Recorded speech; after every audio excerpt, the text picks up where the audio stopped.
Have you ever felt it? That aching in your chest? The quiet, relentless whisper that something's off. You look around at the world, its flashing lights, its rhythms, its noise. And deep inside, you know, this can't be all there is. You try to build a life, get the job, buy the home, stack the goals, and for a while it feels good.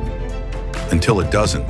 Until you're lying in bed at night with your eyes wide open and your heart whispering, is this really it? And that's because this place, as shiny, loud, and comfortable as it tries to be, was never meant to be your final destination. You are not a citizen of this world. You're just passing through. But the world doesn't want you to know that. It markets the now. It sells the temporary. It tells you to chase your dreams, but never asks what happens when you catch them. We prepare for everything but the only thing that truly matters, the condition of our soul. We prepare for careers, weddings, exams, promotions, but not for eternity. What a strange tragedy. We were made to live forever, but we act like we'll never die. The enemy knows this, and he's smart. He doesn't always try to make you bad. He just tries to make you busy. He'll fill your calendar, your feed, your mind, until you're so distracted by everything that you forget the one thing that matters. He doesn't need you to deny God. He just needs you to delay surrender, to say, I'll follow Jesus later, after I'm older, after I've lived my life, after I'm done having fun. But later is not promised. All it takes is one breath, one car ride, one diagnosis, one moment, and eternity begins. Jesus said, "What shall it profit a man if he gains the whole world and loses his soul?" The world offers you a crown made of dust, a kingdom that rusts, a love that fades. But Jesus offers you something that no money, no man, no dream can give. Peace. Not just peace in good times, but peace in the storm. Peace when the lights go out. Peace when your body breaks. Peace when the world turns upside down.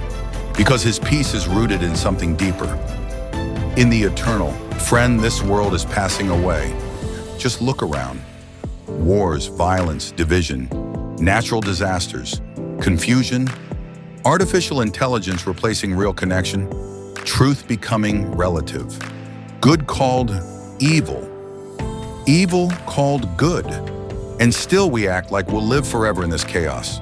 But God has been warning us all along, not because he wants to scare us, but because he longs to save us.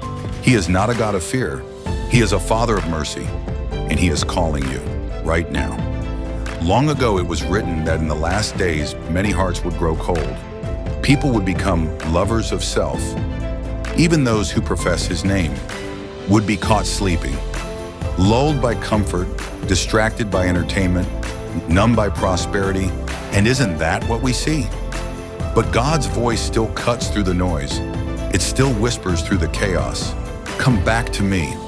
There is a page tucked away in a little book forgotten by the world that reads like it was written just for you and me. It says, many are quieting a troubled conscience with the thought that they can change a course of evil when they choose, that they can trifle with the invitations of mercy and still be again impressed.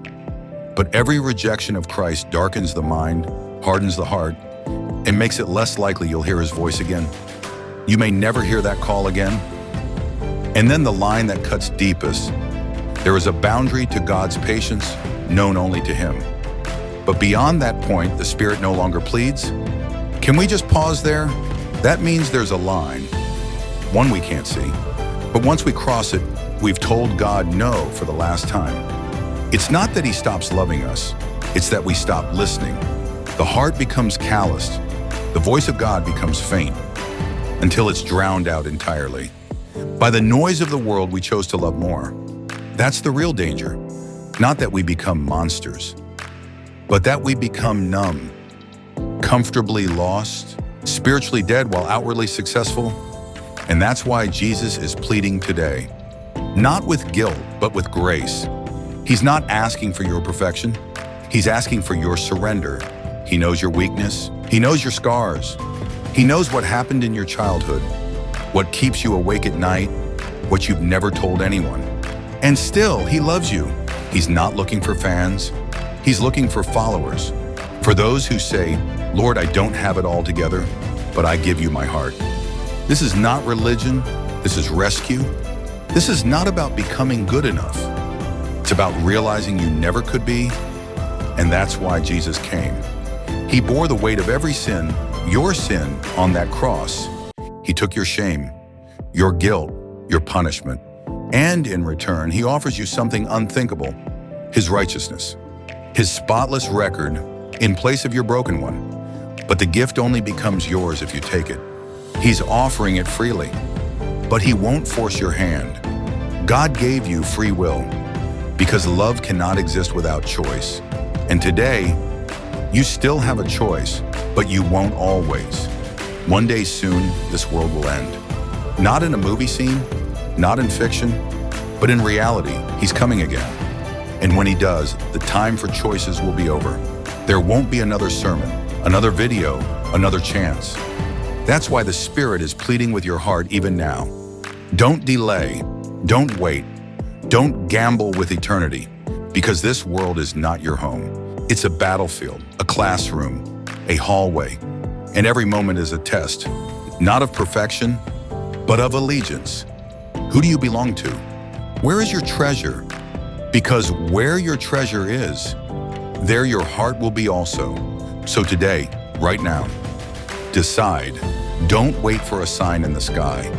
This is your sign, this moment, this message, this heartbeat. It's grace knocking. Again, answer him. Lay down your pride. Lay down the lie that you have time. Lay down the fear, the shame, the doubt, and take his hand, because one day this world will burn. But those who belong to him will rise, not because they were perfect, but because they were his. This world is not your home. Don't live like it is. Live like you were made for heaven, because you were.